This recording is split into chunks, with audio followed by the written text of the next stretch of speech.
Le temps des mécènes comme l'était Howard Hughes a bien disparu dans le monde du cinéma, mais il y a un point commun entre ce milliardaire mort dans le mystère et un jeune comédien français dont la carrière en quelques mois s'est développée d'une façon fulgurante. Je veux parler de Gérard Depardieu. Je pense que le point commun de leur caractère est cette forme de violence interne avec laquelle Depardieu heurte et bouscule certains tabous de notre société. Vedette de La Dernière Femme, où le héros, écrasé par les difficultés du couple, se mutile avec un couteau électrique, voici Gérard Depardieu, 26 ans, numéro 1 du peloton des acteurs les plus demandés. En 24 mois et 7 films, il est passé de l'obscurité au salaire à 6 chiffres. Hiver ou printemps, dans sa maison de banlieue ou dans les rues de Saint-Germain-des-Prés, il porte les mêmes bottes et les mêmes blousons. La richesse et la célébrité n'ont pas changé son apparence. Et vous vous êtes pas dit un jour, tiens, je viens de signer un très beau contrat, je vais me faire un énorme cadeau? Non, je vais manger. Seulement? Une énorme bouffe tranquille, et je vais manger tranquille. Non, les cadeaux, je sais pas. Si de temps en temps, des fois je voudrais avoir une voiture, mais tout après j'ai envie de la revendre. Je m'achète une moto de temps en temps et je la rechange. Vous n'avez jamais été tenté par l'idée de vous louer un yacht au Festival de Cannes? Comme si j'ai été tenté aussi de ça. Mais ma femme, elle s'en fout complètement. Puis alors, il y a une espèce d'inertie, puis on s'en fout. Où est-ce que vous vous êtes fait tatouer cette petite étoile au service militaire? Non, je n'ai jamais fait de service militaire. Pourquoi? Parce que j'étais réformé.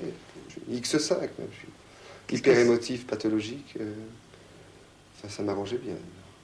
J'étais vraiment l'homme des bois, quoi. Et puis, de quel bois sortiez-vous? Moi, je sors les plus près sont la Sologne. Qu'est-ce que faisaient vos parents? Mon père est taulier. Ma mère, elle faisait des enfants. L'hyperémotivité de ses 19 ans lui sert maintenant dans ses rôles. Chirurgien, voyou, ingénieur, il est toujours convaincant. Vous aviez quitté la Sologne pour faire quoi, alors? Pour travailler un peu sur les plages, je fais un peu de tout, plagiste, j'ai voyagé. Qu'est-ce qui vous avait donné envie de devenir comédien?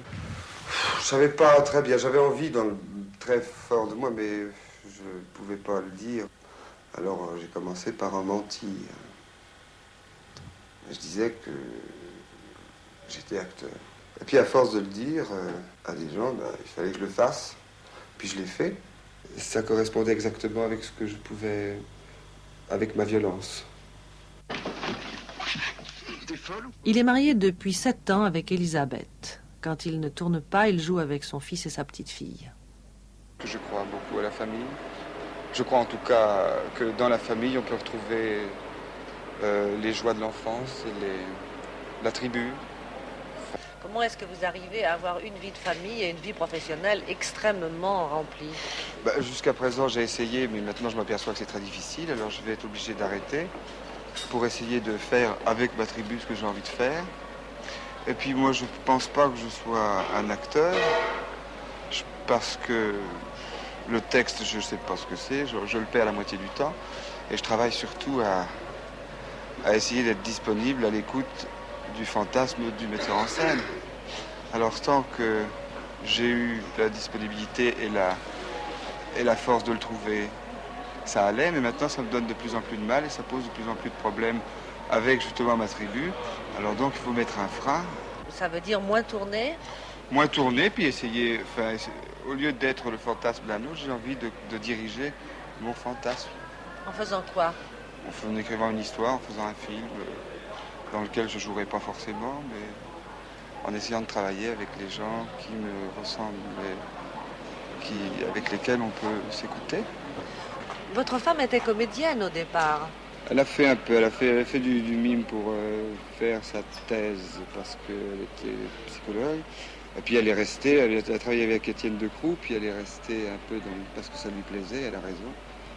Et puis après, elle s'est sacrifiée parce que moi je lui ai fait 2 enfants, qui étaient difficiles, et elle a préféré en avoir 3, parce que moi j'en étais un aussi. Et maintenant que les enfants sont grands et qu'ils peuvent comprendre, alors on va essayer de travailler ensemble.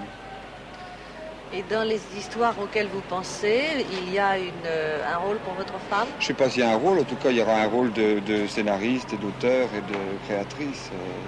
certainement. Vous avez déjà travaillé à quelque chose ensemble? On essaye, oui, bien sûr, on a travaillé à s'aimer. C'est déjà un drôle de travail aussi.